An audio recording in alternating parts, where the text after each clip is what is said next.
Sans contrôle, le podcast 100% FC Nantes.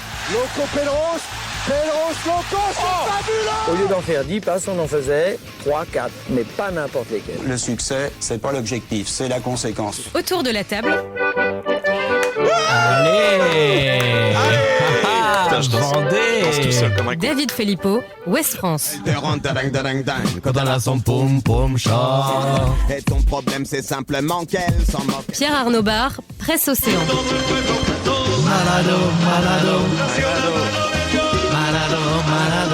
Jean-Marcel Boudard, Ouest France. Un podcast présenté par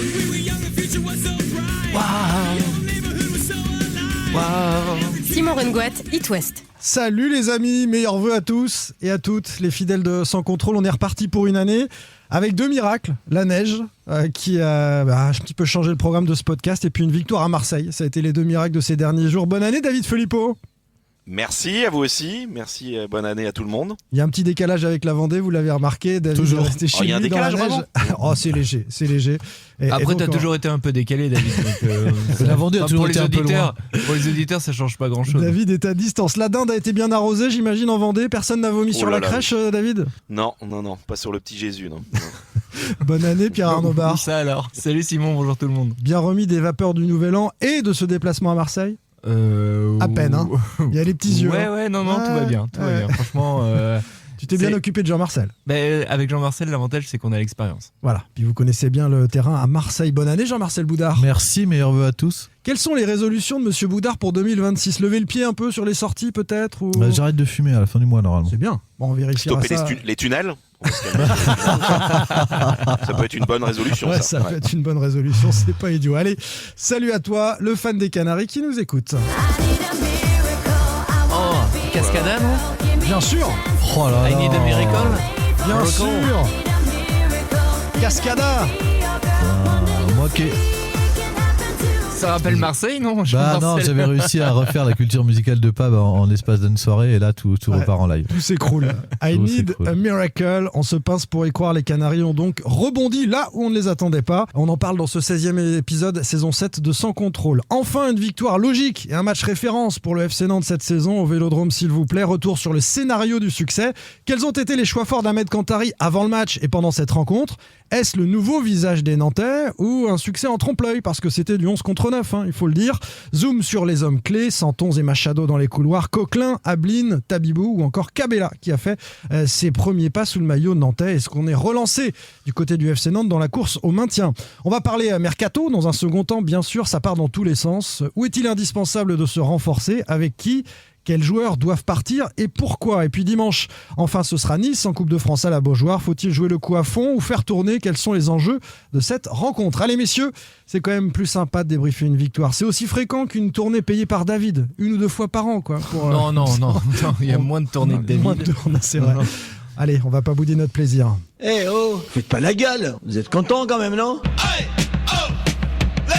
Sans contrôle.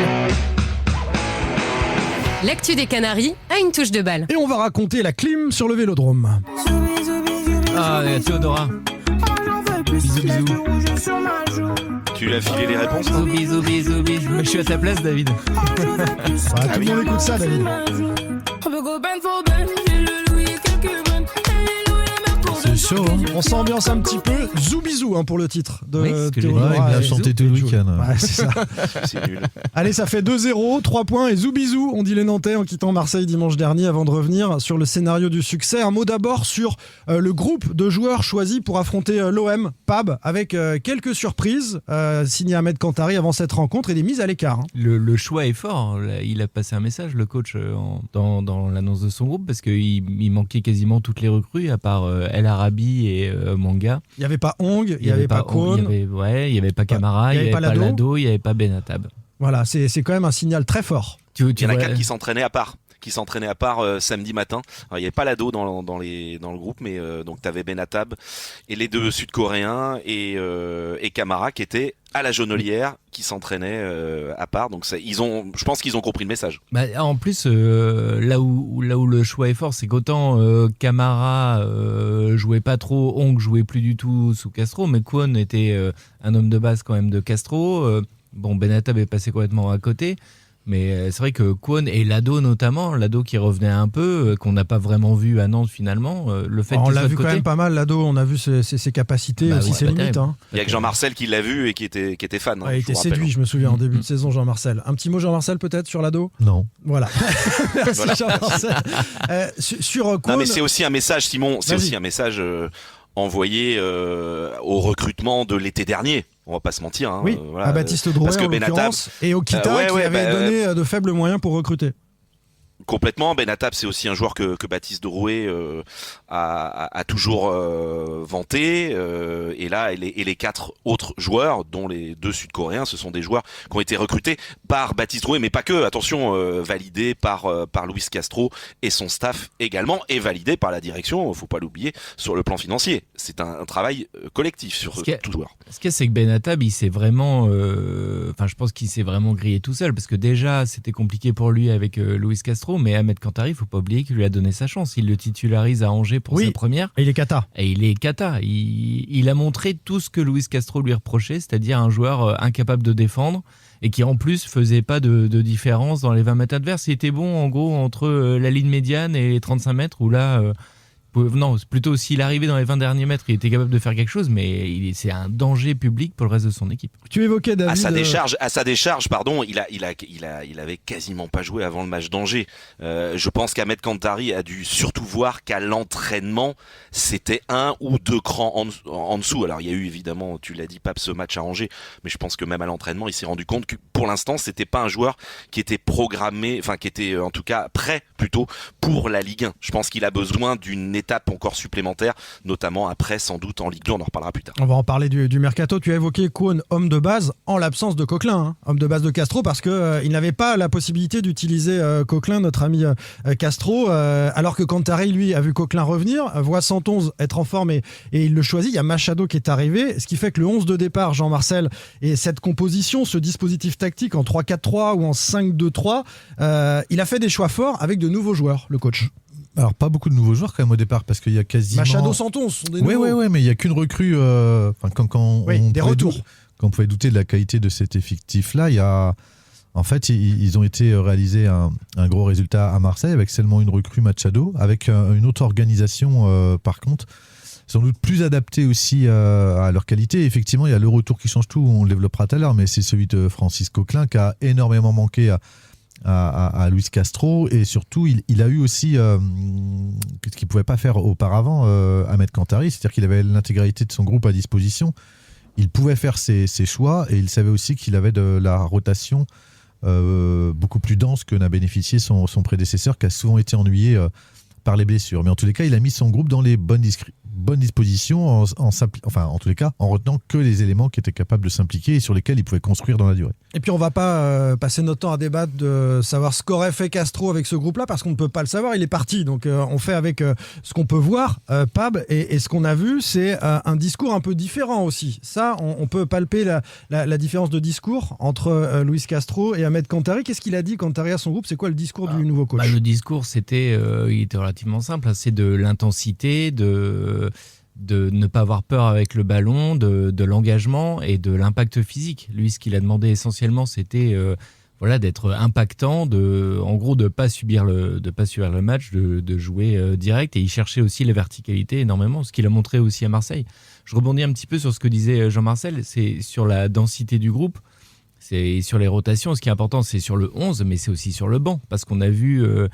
quand Luis Castro s'en plaignait, quand il se tournait vers le banc, il ne savait pas trop qui faire rentrer. Ahmed Kantari fait rentrer Le Penant, titulaire en puissance. Il fait rentrer Leroux. Cabella. Forcément, Cabella.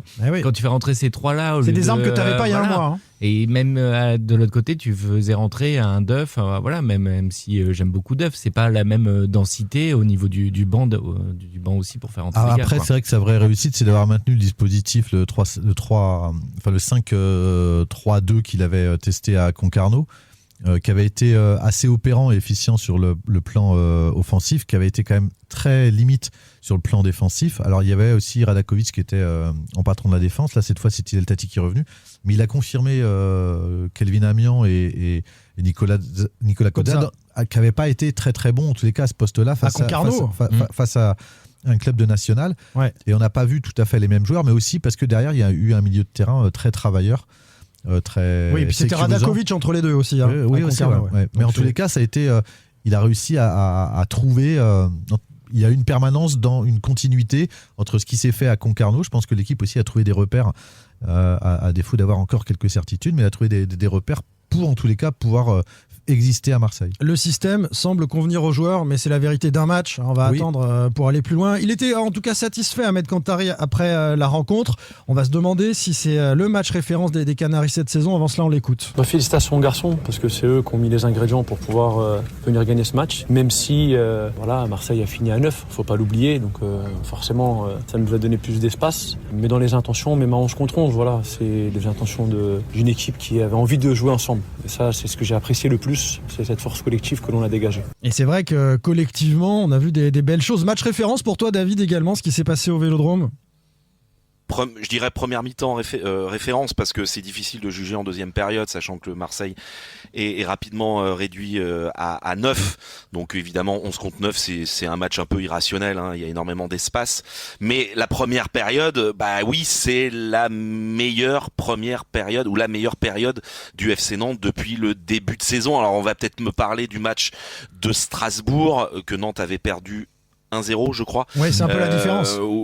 Mais voilà, Nantes avait perdu, Nantes avait été bon, mais moi j'ai trouvé que c'était plus consistant, plus cohérent, et c'était pas attentiste comme j'ai pu le voir lorsque la compo est tombée sur les réseaux sociaux. Les gens disaient encore une défense, il va faire que défendre. Bah non, c'était une équipe qui était, je trouve, offensive, avec notamment ces deux pistons. On en parlera tout à l'heure. On peut dire un mot quand même, Pab, de cet argument que nous donne David. Oui, mais à 11 contre 9. Alors, c'est vrai à 11 contre 9, mais parce que Nantes a provoqué et a fait disjoncter les Marseillais. Il y a ce but refusé. Là aussi, on va en dire un mot. On sent que Nantes est dominant. Et si Vermeuren fait cette faute, c'est parce qu'il met trop d'intensité, parce qu'il ne se retrouve pas collectivement face à ces Nantais. Après, on était d'accord avec Jean-Marcel au Vélodrome pour dire que l'OM a fait un très mauvais match. Enfin, c'est une équipe qui a tendu le bâton pour se faire battre, parce que ça jouait à la baballe, ça a combiné un peu au milieu mais sans être dangereux. Les Nantais ont plutôt attendu. Par contre, eux, ils savaient quoi faire avec le ballon. Ils ont joué de manière rapide vers l'avant et des combinaisons, notamment Ablin, Machado, on en parlera tout à l'heure, mais ça change tout. Et moi, je suis sidéré quand même de voir l'évolution de cette équipe en 3 semaines, parce j'étais à Angers. Tu étais aussi, David. Concarneau n'était pas nombreux. Ouais. Et t'avais une équipe qui était perdue. Ouais, t'avais une équipe qui était perdue. Après, il y a eu un changement de système qui n'avait pas été travaillé, même des choix bizarres. Même dans les mentalités, au-delà du système, des joueurs, on a parlé du 11 à Angers et à Marseille, mais dans l'attitude, c'est ce que nous dit Erwan Pab. Erwan dit pourquoi il y avait une envie qu'on n'a pas vue depuis aussi longtemps au FC Nantes à Marseille. C'est pas tant une envie qu'il savait, mais Anthony Lopez le dit, je crois, après le match, il dit les joueurs savaient quoi faire. Et je pense que c'est ça, ils étaient un peu perdus ça confirme qu'ils étaient plutôt perdus avec Luis Castro. Et ils étaient dans l'intensité, oui. On l'a déjà dit, Pape, qu'avec Castro, ils étaient paumés. Souviens-toi, tu prenais l'exemple de Le Penant à Nice. Oui, c'est un bon exemple. Voilà, au milieu du terrain, notamment.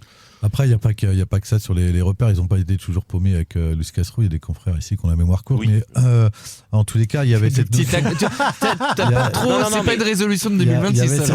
Il y avait cette notion d'engagement à laquelle Luis Castro était à la recherche. Il l'a souvent expliqué. C'est une des clés d'ailleurs. Lorsqu'on avait débriefé le match d'Angers-Nantes, on était tous en vue un peu de l'engagement des Angevins, c'est-à-dire la détermination qu'ils pouvaient mettre dans les courses, qui les mettent toujours en position favorable sur les deuxièmes ballons, qui fait qu'ils sont toujours en mouvement, en action, et qui leur permettent de récupérer et de construire quelque chose et de jouer devant. Et c'est ce que le FC Nantes a retrouvé en termes de vertu.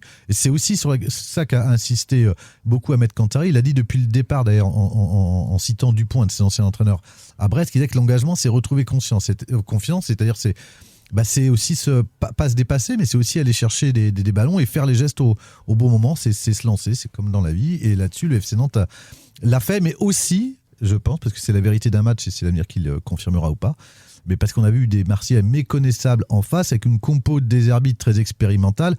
C'est le supporter Marseillais qui parle. Non. J'étais à côté de toi, Jean-Marcel, je t'ai vu. Il faut être lucide. En fait, quand à la pause, le joueur qui a parcouru le plus de kilomètres, c'est Francis Coquelin avec 5,3 km. Je veux dire, ça dit aussi, et lui qui n'a pas joué depuis 4 mois, ça dit aussi la faiblesse du pressing marseillais qui n'a pas mis d'intensité et qui a permis aux Nantais d'avoir confiance. Après, tout le mérite du FC Nantes, c'est de ne s'être pas arrêté et d'avoir continué de jouer et au-delà de prendre confiance, en tous les cas, d'être ambitieux aussi dans ce qu'ils ont proposé. Sur cette mentalité, il y a quand même un fait de jeu qui est assez incroyable. On va en dire un mot rapidement. C'est ce but refusé de manière hallucinante par l'arbitre. On s'arrête là-dessus, puis après on va écouter justement Francis Coquelin nous parler de la démobilisation. Mais la commission de l'arbitrage l'a confirmé, le but. C'est tombé, ils ont débriefé, la journée. Ils ont dit que... Alors ce qui est marrant, c'est aussi pour cette raison que le but de Lorient... Contre Lorient à la Beaujoire a été accepté pour Lorient. Oui, pardon. Et en fait, les arbitres disent qu'il n'y a pas d'erreur de la part de l'arbitre de Marseille-Nantes parce que El Arabi était hors jeu et fait action de jeu en allant au duel avec O'Reilly. Comme il s'agit d'interprétation, la commission de l'arbitrage va toujours dire que l'arbitre avait raison, mais franchement dans l'esprit du jeu, c'est n'importe quoi. Des fois ils disent qu'il y a zone grise. C'est n'importe quoi. Ça leur arrive de dire que... Oui. Mais tout le monde est d'accord sur le fait que ce but est valable. Pour moi, il est valable dans la mesure où c'est un CSC. Donc, puis il y a quand même 2 joueurs qui se déchirent. Il y a Rulli qui fait une sortie au point dégueulasse et le Marseillais qui tacle dans son but. Donc ça fait quand même beaucoup. C'est fini une fois que Rulli met 10 ans à comprendre la trajectoire. Surtout que c'est pas El Arabi qui touche le ballon au départ. Il est remis en jeu à l'Arabi depuis longtemps. Et quand il est hors jeu, c'est pas lui qui touche le ballon, c'est Amiens de la tête au premier poteau. Ce qu'on peut retenir de ça, et c'est Coquelin qui nous le dit, c'est effectivement que la mentalité a changé parce qu'il y a un mois, on se serait jamais remis côté nantais d'un but annulé comme ça et ça aurait été derrière une défaite à Marseille. Là, ça n'a pas été le cas. On a bien défendu déjà. Quand tu viens ici avec une équipe qui a la possession du ballon, je pense qu'on a été bien organisé. Et on a su exploiter les quelques situations qu'on a pu avoir sur ce début de match. Je pense qu'il y a un but qui est refusé, on n'a pas trop compris pourquoi. Mais bon, après, ça nous a pas démobilisé. On a continué à jouer, essayer de se créer des choses. Et derrière, il y a du positif qui en ressort. Donc non, je pense que dans l'ensemble, c'est une prestation qui donne de l'optimisme pour la suite. Pab. Non mais sur la consultation du VAR, j'ai beaucoup regardé les Nantais pendant cette consultation-là pour voir si ça s'énervait ou pas. T'as Anthony Lopez qui est devenu capitaine. Anthony Lopez, il était à côté donc il était sur le terrain à regarder l'arbitre, regarder les images. Et je le regardais, il n'était pas en mode énervé. Il se tournait régulièrement vers ses coéquipiers en faisant le signe avec les mains, calme, calme. En gros, quoi qu'il arrive, on reste calme. Et il montrait souvent ses tempes en disant... C'est dans la tête, on reste calme. Et quand l'arbitre est venu lui dire que le but est annulé, évidemment, il dit... il n'était pas content. Il n'est pas content, mais il est resté calme. Comme il y a un mois. Il n'a pas pété un plomb, il a regardé les autres, il a dit c'est bon, calme, et il a refait le geste calme. Et moi, j'ai trouvé que ça dégageait une certaine sérénité quand même par rapport à ce qu'on a pu voir sur les autres matchs où effectivement on pointait énormément l'arbitrage. Là, j'ai trouvé que c'était un fait de jeu, mais ils ont su s'en relever. Un mot sur maintenant ce nouveau visage des Canaries, David.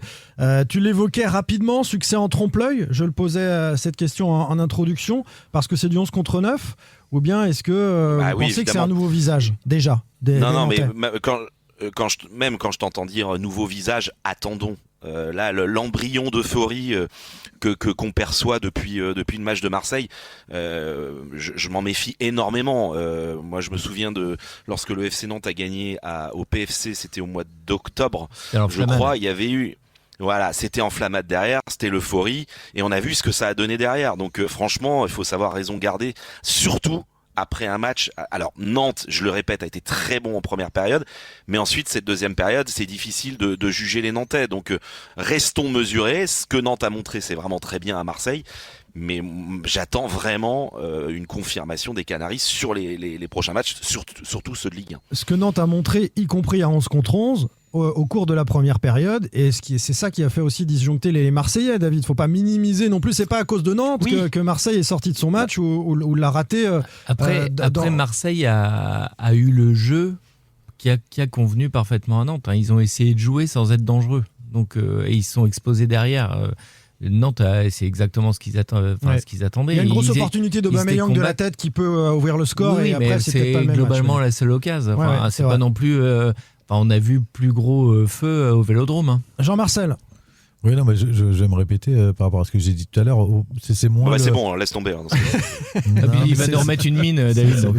C'est moins la supériorité numérique, même si tous les acteurs du match l'ont relevé aussi. Ils n'en ont pas beaucoup profité. Enfin, ils ont mis du temps, en tous les cas, à en bénéficier réellement, puisqu'ils scellent le score très tardivement à la 88e minute. Donc, avec Pab, on se regardait en tribune, on disait ils vont se faire égaliser sur un corner foireux, ou la frappe de Weah qui est contrée, qui vient mourir à côté du poteau d'Anthony Lopez. Donc c'est vrai que là-dessus, il y a quand même des progrès à faire qui méritent aussi de tempérer en tous les cas l'enthousiasme. Et puis, je le redis, mais cette équipe de Marseille, je pense que n'importe qui pouvait lui rentrer dedans telle qu'elle s'est présentée en première période. À la fois, il n'y a eu aucune intensité et aucun pressing, et c'est généralement ce qui fait sa force au Vélodrome. Quand on va jouer le PFC et puis Nice, qui seront des matchs aussi au cours d'eau, où il y aura beaucoup plus d'intensité et de combat pour le coup, ça sera sans doute moins facile. Quantari sur cette deuxième période où il fallait être plus tueur. Non, j'ai pas rigolé. C'est un axe de progression. On a 3,63 là, m'a dit l'analyste en expecting goal.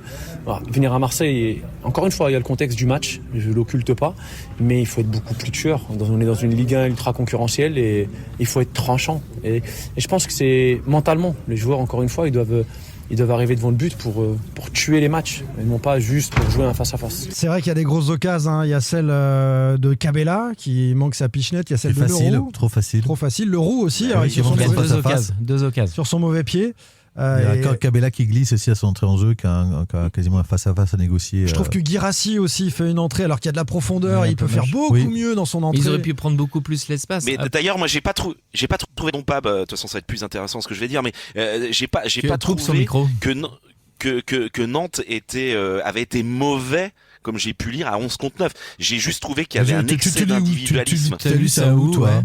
Parce que personne l'a dit en fait. Sur quel blog lui mais vous l'avez écrit tous les deux, je crois. Non, absolument non, c'est que je l'ai lu. Non, mais tu l'as lu dans ta tête. Non, parce que personne, il y a aucun observateur sur les réseaux sociaux. Ah ouais, bah voilà. Je l'ai lu sur les réseaux sociaux. Beaucoup de gens ont trouvé cette équipe presque lamentable à 11 contre 9.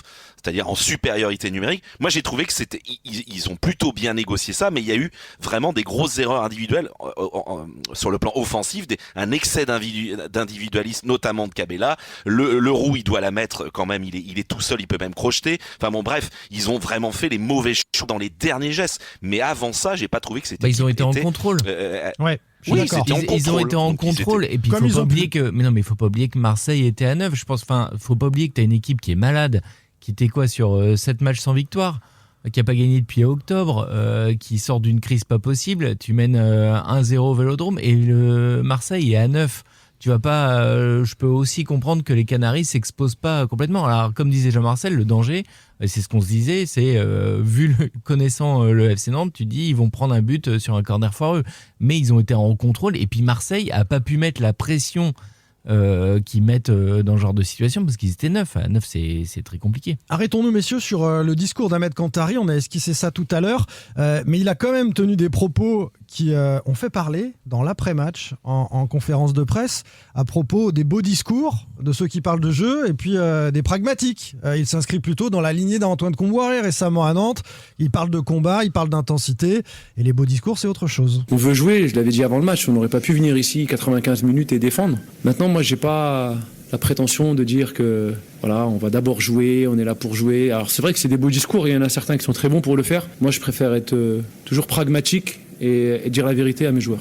Et est-ce que c'est pour Luis Castro ça, ou est-ce que c'est pour tous les entraîneurs qui parlent de jeu ? Je pense qu'il vise personne. Moi. Ouais, c'est pour tous les entraîneurs en général.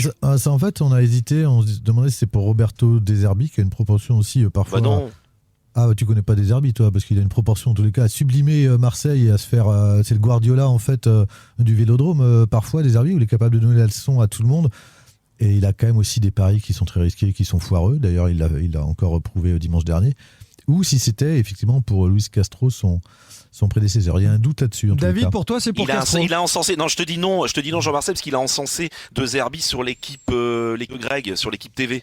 Donc c'est pour ça, je me dis qu'il ne doit pas parler de Zerbi. Moi, je pense que c'était aussi. Non, c'était après le match. Hier là, il a encensé De Zerbi. J'ai vu ça. Donc oui, on peut se demander si c'est pas adressé à Luis Castro, son prédécesseur. Moi, je pense que c'était peut-être que c'est adressé à personne, peut-être. Ouais, pour moi, en tout cas, si c'est adressé à Luis Castro, c'est un peu maladroit de sa part, je trouve. Voilà. C'est peut-être aussi en réaction à ce qu'il a pu lire, à son sujet, à son arrivée, ou partout. Ça confirme dit, en fait. C'est encore le combat et tout, on oublie le jeu, c'est quand même dommage. Mais en fait, on est à Nantes. Il y a aussi une lecture aussi de ce qu'a fait Antoine Kombouaré, c'est-à-dire qu'il était uniquement dans le combat et parfois il en oubliait de jouer et que le combat seul, ça suffit pas en fait. Et parfois, ce que dit la direction, en disant on est des guerriers, on va y aller, on va tout montrer sur le terrain. Enfin, c'est un discours qui est très simpliste et très limité pour jouer au foot. Il faut de l'intensité dans le football, mais une fois qu'on a dit ça, il faut jouer après. Et ce qu'a rappelé d'ailleurs très justement Ahmed Kantari, si on écoute l'ensemble de la séquence de la conférence de presse d'après-match, où il dit pour jouer, mais pour jouer, il ne faut pas oublier d'abord de mettre les ingrédients. Et encore plus quand tu n'as pas des joueurs de qualité technique comme au PSG, il y a un préalable, il l'a dit, c'est l'engagement, c'est l'agressivité. Une fois que tu mets ça, tu peux te permettre de jouer. Bravo en tout cas à Ahmed Kantari pour le coup réalisé à Marseille. On avait été très critique après ses premiers choix à Angers et là il faut reconnaître qu'il a réussi un joli coup. On verra dans la durée ce que ça donne avec Kantari. Il y a une petite musique qui commence à monter, David, qui est de dire ouais mais avec Kantari ça y est, ça commence, ça bosse plus, les joueurs sont à l'heure. Enfin, bientôt on va nous dire qu'avec Castro c'était n'importe quoi. On va peut-être pas non plus s'enflammer sur Kantari tout de suite. Oui, ça ressemble au papier qu'on peut lire, d'ailleurs qu'on a pu faire nous aussi à Ouest France. Dès qu'il y a un changement de coach, donc évidemment, faut se méfier de ça. Comme tu l'as dit, les joueurs sont à l'heure. Il y a un cadre. Ça c'est très à chaque fois qu'on fait, il y a un nouveau cadre très clair. À chaque changement d'entraîneur, on nous dit ça. On le dit, Jean-Marcel. Quasiment à chaque changement d'entraîneur. Non, jamais si dit. je l'ai dit, si on l'a dit quand Comboiré, je sais plus à quel moment il Comboiré, remplace. on n'a jamais dit entre.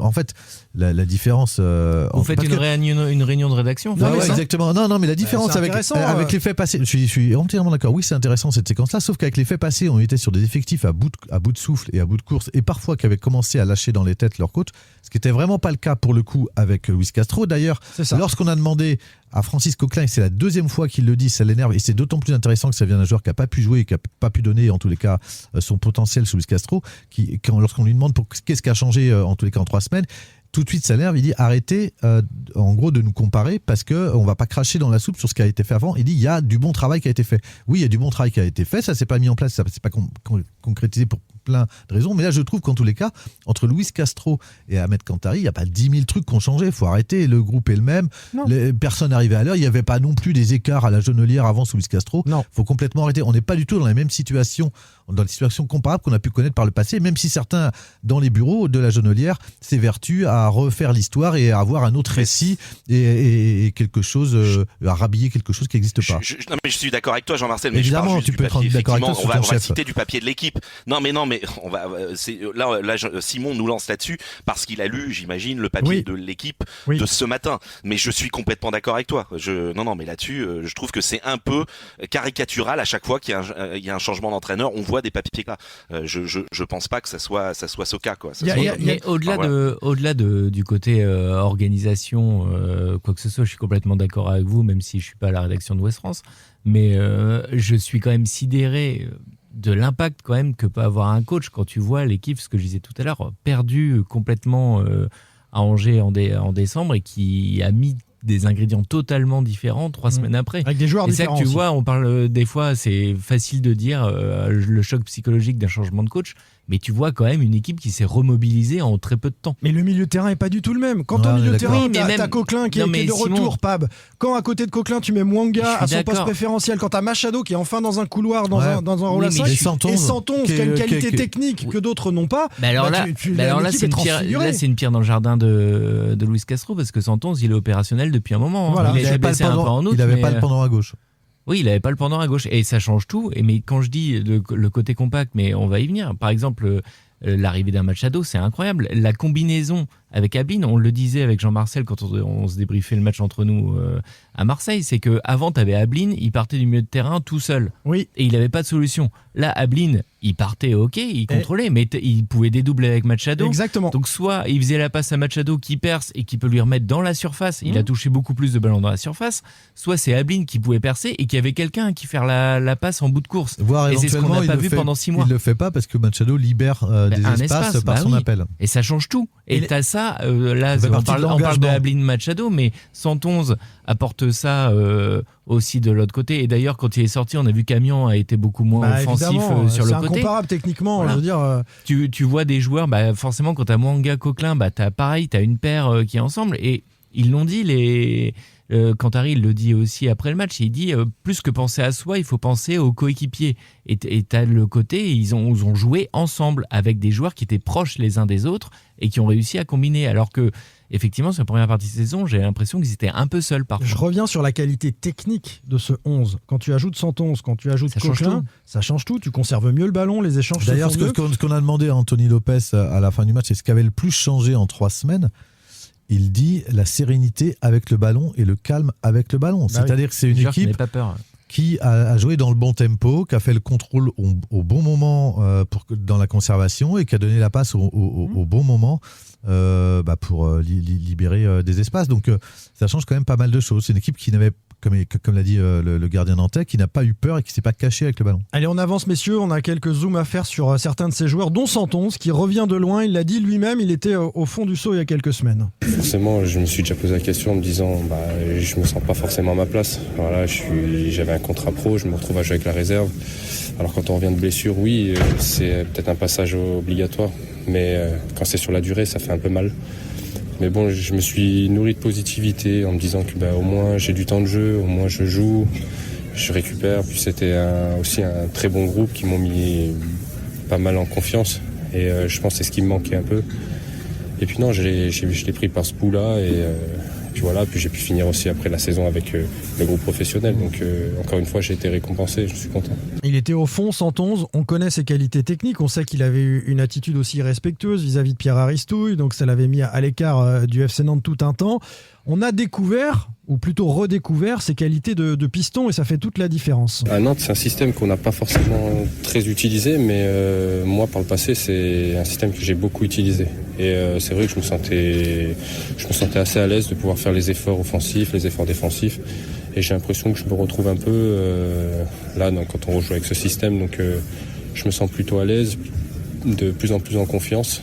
Voilà, et je vais essayer encore de travailler un peu physiquement pour être au top et pouvoir vraiment tenir les 90 minutes sans problème. Parce que c'est tout son souci, Jean-Marcel, 90 minutes, il les a pas dans les jambes de manière répétée. Et d'ailleurs, il est sorti avec une petite pointe. Vous avez eu des nouvelles, il a dit que c'était pas trop grave. Oui, il a dit qu'il connaissait encore, il a préféré sortir. En tous les cas, et ça a été confirmé par Ahmed Kantari après le match. En fait, il a ressenti une pointe et il savait que ça risquait d'aggraver sa situation.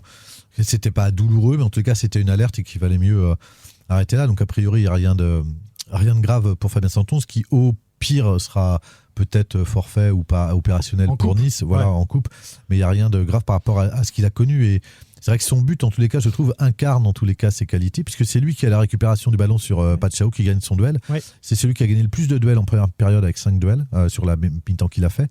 Et derrière, il continue sa course et il se retrouve à la retombée aux avant-postes en jeu opportuniste, comme à Angers, comme à Concarneau également, même à peu près même situation, où il était d'ailleurs à 11 sprints à la pause. C'était le joueur qu'on avait effectué le plus avec Machado de l'autre côté. C'est quand même un joueur qui a mis 3 buts sur les 3 derniers matchs pour un défenseur. Incroyable. Son activité. Et c'est 3 buts avec le FC Nantes. Il n'avait pas marqué, il a 50 matchs avec Nantes. Il n'avait pas marqué. Je rappelle, on avait fait l'entretien d'Herba Guirassi début octobre pendant la trêve avec Pab, et on lui demandait un peu, quand lui il arrive dans le groupe pro, ça fait 2 saisons et demie, quel joueur l'impressionne le plus, et il nous sort Fabien Santonze. C'est même des propos qu'on n'a pas utilisés parce qu'on les trouvait un peu décalés par rapport à la situation. Fabien Santonze, il y a plusieurs personnes à Genelière qui disaient qu'il était très fort à l'endroit. Mais on le sait, mais Antonetti avait même dit c'est équipe de France. C'était équipe de France, oui, voilà ce que j'allais dire. Loïc Folio raconterait cette anecdote. Il avait eu à son arrivée. Et souvenez-vous de son rush à Turin, qui amène le but de Ludovic Blas en Coupe d'Europe.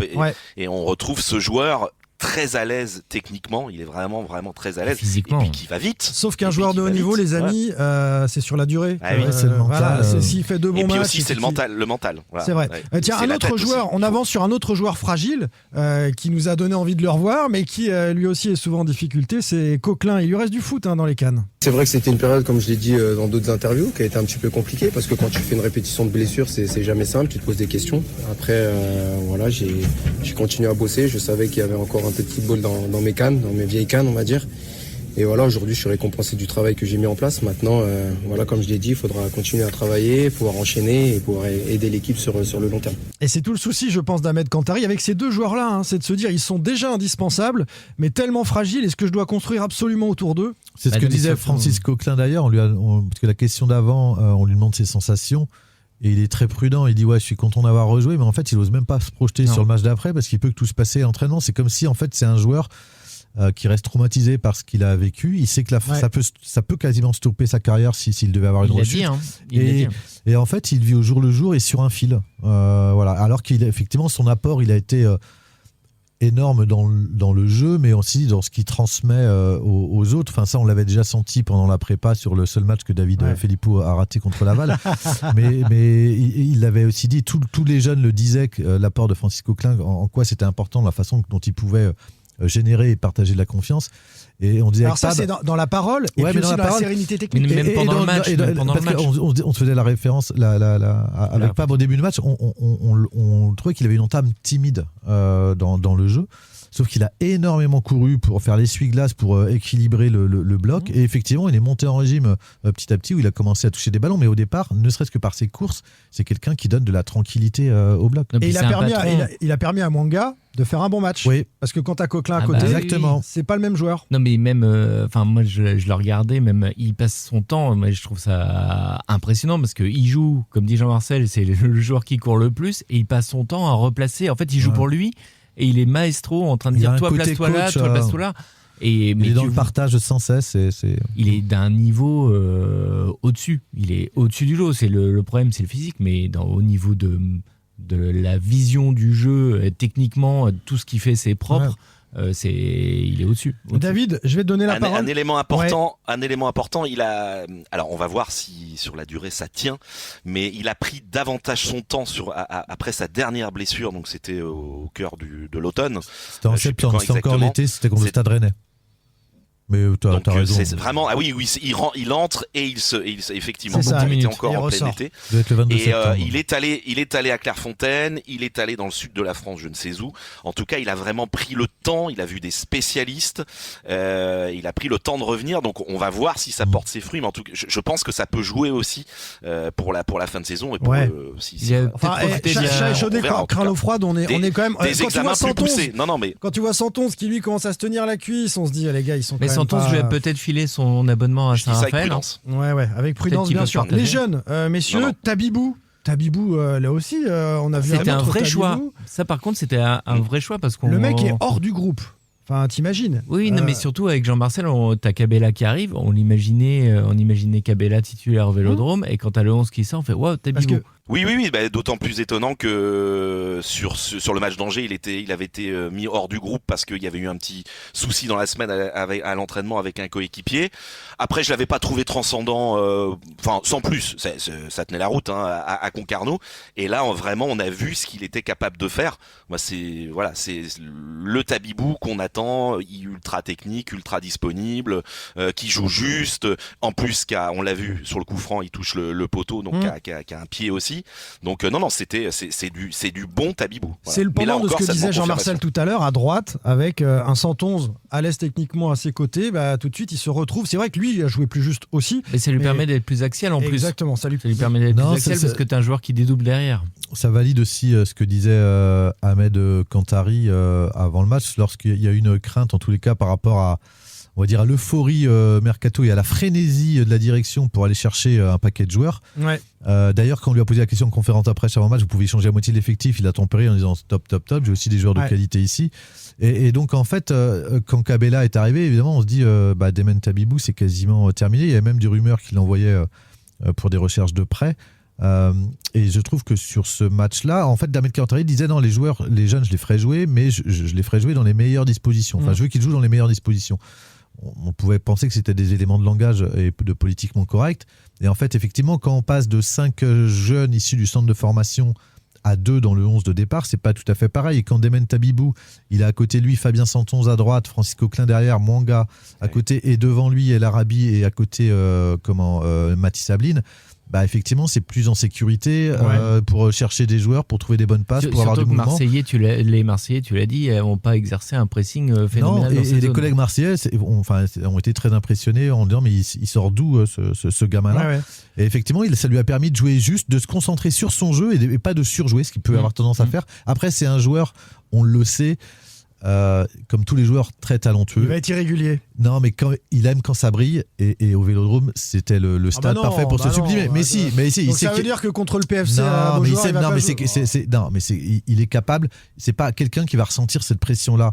En tous les cas, de 60 000 personnes, ça va plutôt le booster que il n'est pas arrivé en Ligue 1 non plus. Les 35 000 de la Beaujoire, ça peut aussi être clinquant pour lui. Oui. Non, c'est pas ce que j'ai dit. Je dis juste en tous les cas que ça l'a pas du tout refroidi, ça l'a pas nié, alors qu'il était dans une dynamique qui n'était pas très favorable. Et effectivement, il a fait un bon match, parce qu'au-delà de son coup franc sur l'arrêt de Rouly, il y a aussi sa frappe en pivot qui est détournée par le portier marseillais. Ouais. Et puis il a trouvé d'occasions. Il a eu beaucoup d'occasions. On avance, messieurs. Cabella, tu en as parlé un peu, Jean-Marcel, je vais entendre David sur Cabella. On a vu les qualités du bonhomme. Là aussi, lui, il va apporter de la technique, il va permettre de parfois apaiser un peu le scénario d'un match quand c'est compliqué pour Nantes.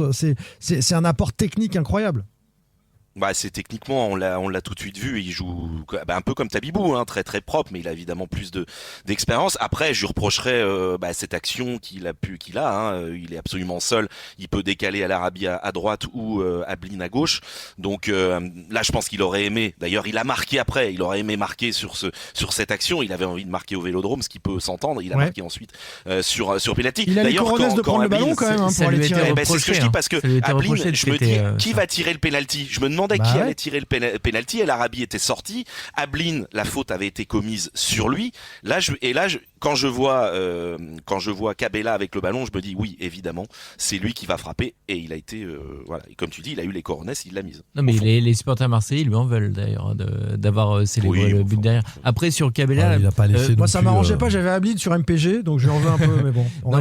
Le truc, c'est que Cabella, évidemment, tu vois que techniquement, il est très intéressant. Il ne faut pas oublier non plus qu'il rentre à 20 minutes de la fin face à une équipe de Marseille qui est à 9 et qui essaie de pousser pour égaliser. Donc il a aussi des espaces, il a été dans un fauteuil pour rentrer là. Ouais, moi je l'ai trouvé un peu suffisant. Et ne pas négliger son apport, Jean-Marcel, ne pas négliger son apport dans le groupe, dans la vie du groupe. Moi on m'a tout de suite dit, ça fait 10-15 jours qu'il est là, qu'il avait il a toujours la banane, il est vraiment agréable. D'ailleurs, je lui ai posé la question, il a pas aimé il a pas aimé parce qu'il dit on n'est pas là que pour ça, parce qu'il a la banane. T'as totalement raison, mais il a aussi le côté compétiteur. Quand il a fait l'interview, son interview de présentation, il dit moi je souris, mais c'est aussi compétition tous les jours à l'entraînement, et je pense qu'il peut apporter ce professionnalisme-là. Et quand c'est un Cabella qui te dit ça, avec son bagage, son expérience, ça a peut-être plus de poids. Bon, je vais le dire qu'une fois, mais pourquoi on n'a pas eu ça au mois d'août? Des jeunes encadrés par des joueurs d'expérience. Ça fait pas qu'une fois que tu le dis. Quelle erreur stratégique de ne pas l'avoir fait avant, et peut-être qu'avec Castro, ce serait passé aussi. Jean-Marcel, on finit sur Cabella. Ça, c'est une question, pardon Simon, parce que c'est un point très important que tu viens de souligner. C'est une question... On n'a pas eu l'occasion de la poser officiellement à la direction, cette question. Les gens nous disent, mais pourquoi c'est vrai, on peut s'interroger. Pourquoi l'argent qu'ils vont mettre là, les joueurs qu'ils vont prendre pendant ce mercato, pourquoi ils les ont pas pris l'été dernier? Et ça, on aimerait avoir une explication vraiment de la direction. Cantari n'a pas été présenté par la direction. Il n'y a pas eu de présentation du coach. Quand même exceptionnel. Sur la course au maintien, allez, sondage, David, question posée à nos auditeurs. La victoire du FC Nantes à Marseille 2-0 peut-elle être le déclic attendu pour les Canaries dans la course au maintien? Je rappelle qu'il y a 3 semaines, on a fait un sondage sur l'optimisme et c'était dévastateur. Tout le monde voyait Nantes en Ligue 2. Est-ce que ça a bougé un peu? Alors 1200 votes, oui, ça y ressemble. Un déclic 23%, ouais, c'est ça. À voir, car 11 contre 9 au Vélodrome, donc 56%, la plus grande majorité. Et non, beaucoup trop fragile, 21%. Les auditeurs, les supporters du FC Nantes sont prudents, Jean-Marcel, sur c'est la culture de l'instant, tu connais, ça ne t'intéresse pas. Donc on va attendre de voir. Oui, pour toutes les raisons qu'on a dites. Ce qui est sûr, c'est que factuellement, en tous les cas, le FC Nantes s'est replacé. Ça, c'était important. Ces 3 points qui est un peu inespéré, sur lesquels on comptait pas. Nantes a 2 points d'avance sur Auxerre et Metz. 12 pour eux, 14 pour Nantes. Et après, il reste le chemin est encore très long. Et cette victoire, en tous les cas, elle permet de donner un peu d'air immédiatement au FC Nantes, aux Canaries. Et elle leur permet aussi d'aborder les matchs contre le PFC, Nice et Lorient dans une position un peu plus sereine. on va dire, mais ces matchs-là, ils restent aussi tout à fait importants. Enfin, ils restent aussi importants qu'avant. Il faudra les gagner aussi. Ce sont les 3 clubs devant au classement. Nantes Oui. est 16e, le PFC est 15e, Nice 14e, le Havre 13 et Lorient 12. Donc tu joues les 3 clubs que tu cherches à rattraper, Pab. Ah bah, tu sais que j'aime le calendrier. Donc, Bien sûr. Tu viens d'annoncer les matchs qui seront hyper importants. Marseille, c'était forcément un match bonus. D'ailleurs, les joueurs l'ont dit. Ça permet juste de te replacer. Tu quand même. t'attendais pas forcément à prendre ces points-là. Bah oui, t'avais beaucoup Tu de perds à retard. Marseille, t'es lanterne rouge. Oui, non, mais t'avais beaucoup de retard. Là, tu reviens à 2 points du premier non relégable. Tu gagnes une place. C'est forcément positif. Et effectivement, ton mois de janvier, il va être très important. Et moi, j'attends de voir parce que c'est ce qu'on dit. Il faut pas s'enflammer après ce match-là qui était particulier. Je maintiens que Marseille, c'était quelque part l'adversaire idéal pour cette équipe de Nantes-là.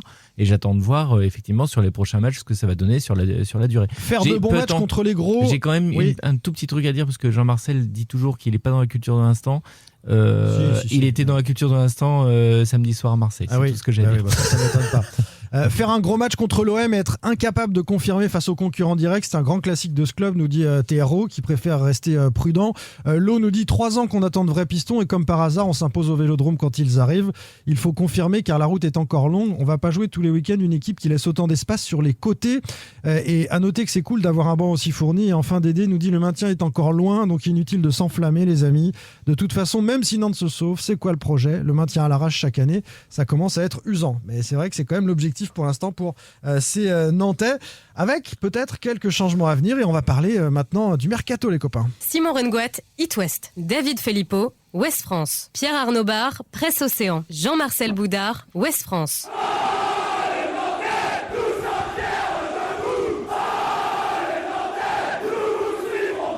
Sans contrôle.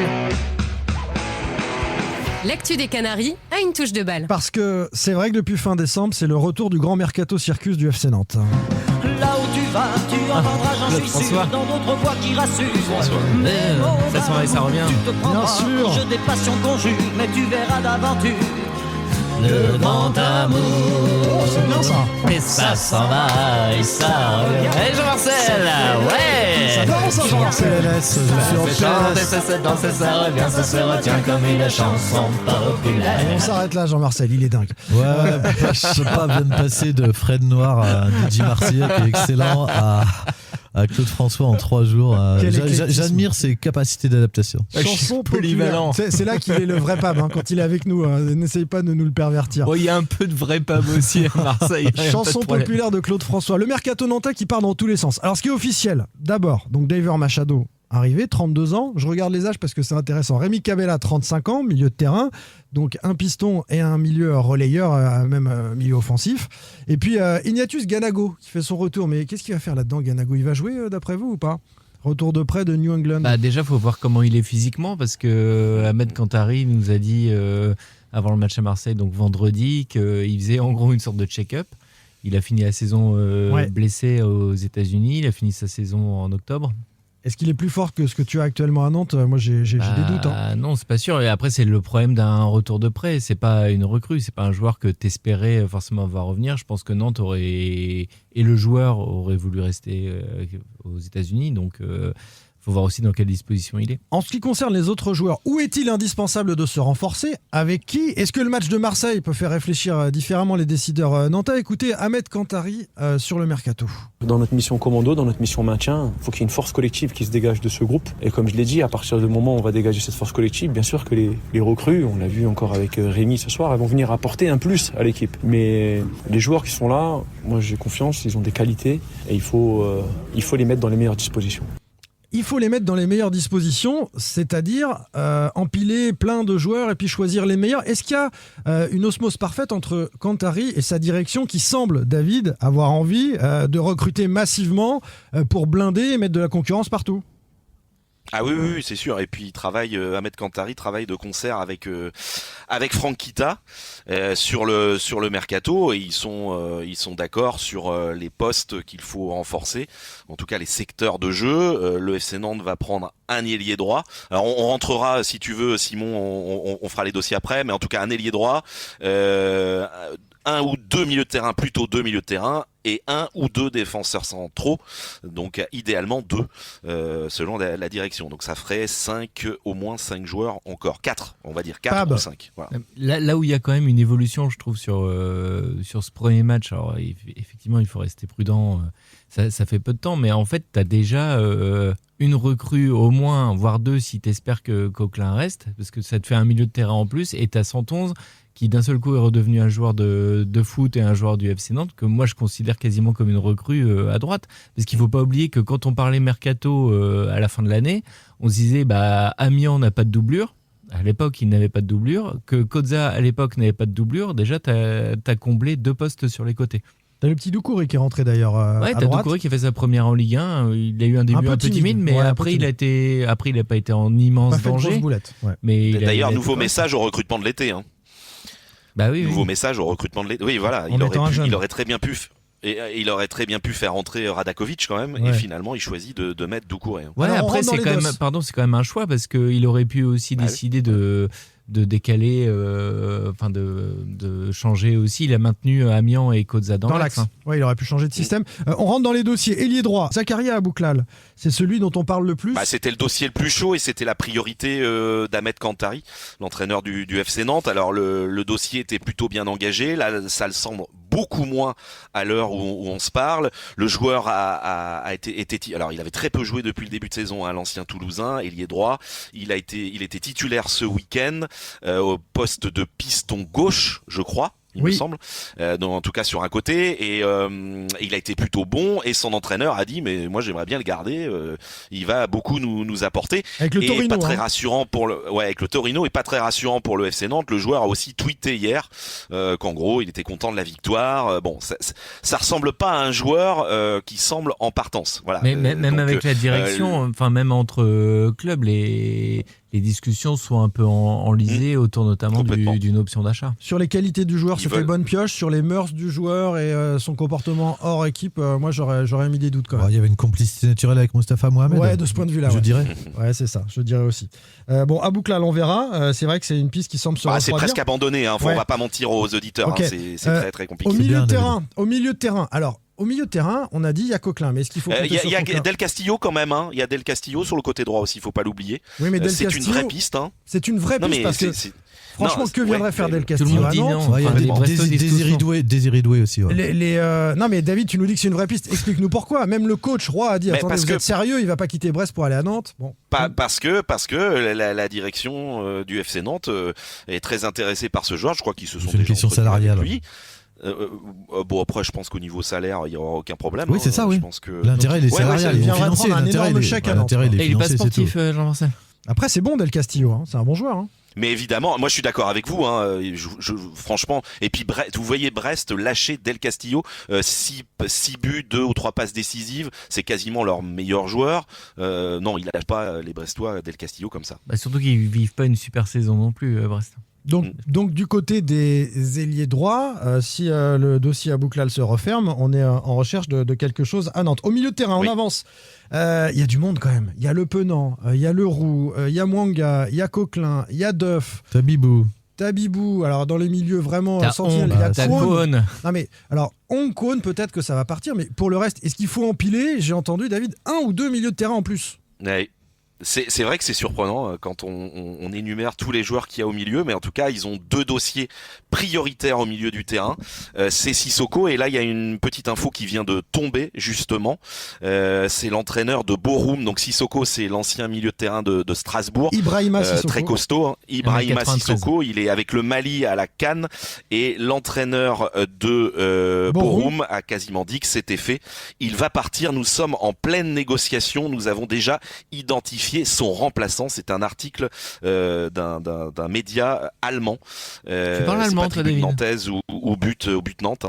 Visiblement c'est un vrai média, et c'est l'entraîneur qui parle. Donc Sissoko, ça semble. De toute façon, c'était le dossier le mieux engagé. Et puis l'autre dossier au milieu du terrain, c'est Mohamed Kaba, l'ancien Valenciennois. Alors là aussi, Ahmed Kantari insiste beaucoup pour avoir ce joueur parce qu'il le connaît très très bien. Il s'était révélé en Ligue 2, ce joueur, avec Ahmed Kantari, avec Valenciennes, et il est actuellement à Lecce en Italie en Serie A. Et là aussi, je pense que il faut que Lecce, alors Lecce a des soucis au milieu du terrain, donc c'est peut-être pour ça qu'il le lâche pas, parce qu'il y a un joueur qui est à la canne et il y a un joueur qui est blessé au milieu. Mais je pense que c'est un dossier qui devrait à court terme ou à moyen terme se faire.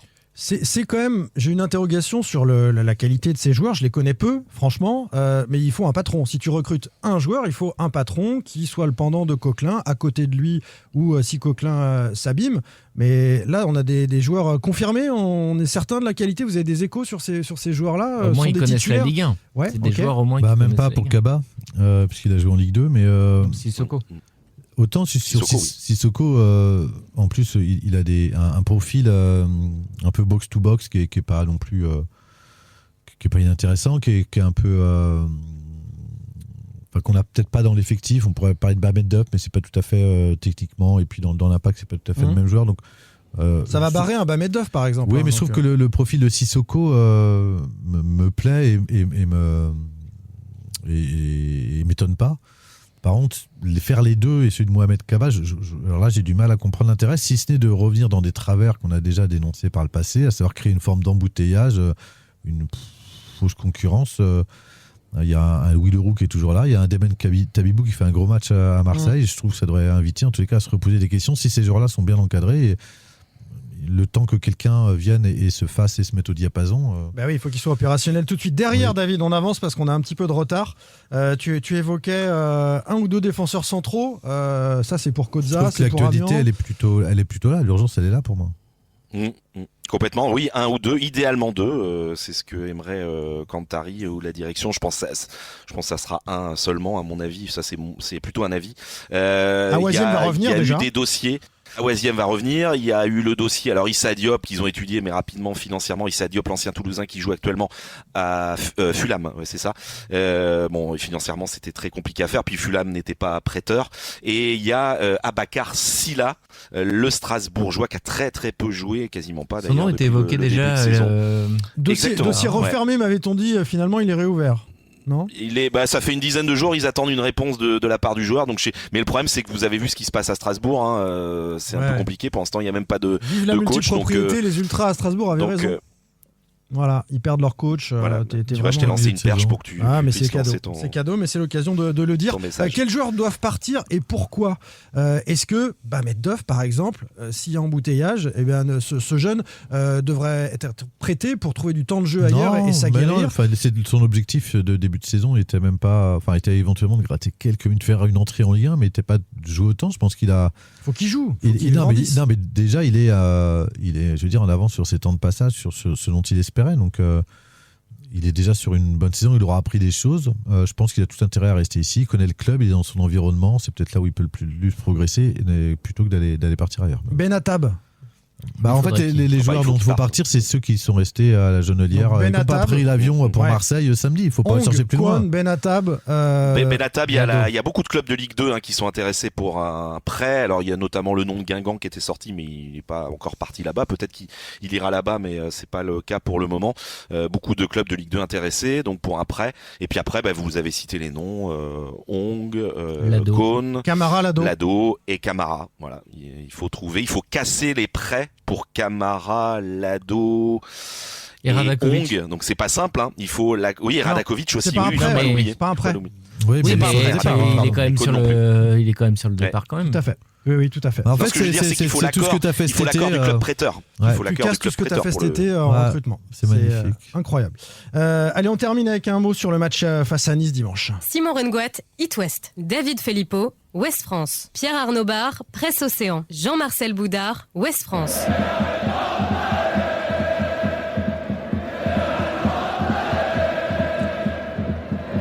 Sans contrôle.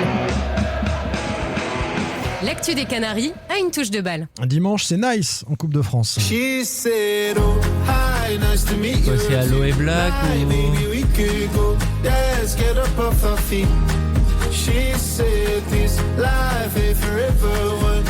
C'est It West. Un petit peu, c'est un hit. Miles Smith, hit du moment. Nice to meet you. 15 jours entre 2 matchs identiques. Nantes-Nice en coupe puis en championnat. Évidemment, s'il faut en gagner un, Jean-Marcel, c'est en Ligue 1. Mais puisque c'est la coupe qui se présente d'abord, faut-il jouer le coup à fond pour Ahmed Kantari ou faire tourner, préserver les joueurs un peu fragiles ou bien leur donner du rythme ? Quelle est l'option à prendre pour l'entraîneur nantais sur cette rencontre de 16e de finale de Coupe de France ? Il a plutôt intérêt à les faire jouer, sinon il y a certains joueurs qui vont se retrouver quasiment 15 jours sans jouer. Ça peut être compliqué. À mon avis, on aura des retouches à la marge aussi pour surfer sur la dynamique qui a été enclenchée à Marseille. C'est ça l'enjeu de cette rencontre aussi, c'est d'entretenir la dynamique, il l'a dit, Ahmed Kantari, conserver la confiance. On lui a posé la question sur la coupe, parce que jouer la coupe quand t'as le maintien en tête, c'est pas forcément simple. Mais lui dit, il l'a dit typiquement sur le match de Concarneau, c'est des matchs qui peuvent te donner de la confiance. Quand t'as pas gagné, quand t'as si peu gagné comme l'a fait Nantes, t'es sur gagner un match, 2 victoires d'affilée là. Bah oui, mais c'est pas arrivé depuis août 2024. Et il l'a dit, même si c'est un match qui rapportera pas de points, ça reste une équipe de Ligue 1, donc tu vas rencontrer 15 jours après. Je pense que c'est pas comme si c'était un match au milieu de semaine, dans une semaine à 3 matchs. Là, là où tu dois faire attention, c'est typiquement 111 qui a une petite alerte. Francisco Klein, éventuellement. Il faut ménager son temps de jeu. Faire jouer, c'est-à-dire du rythme, mais pas forcément 90 Peut-être minutes. Rémi Cabella, le tester dans un autre positionnement, et puis dans un autre système, une autre configuration. Voilà, c'est ces choses-là, mais tu vas retrouver la Beaujoire, qui est sevrée de victoire aussi. Je pense que tu as plutôt intérêt aussi de reconquérir un peu ton public avant les échéances très importantes contre le PFC et Nice.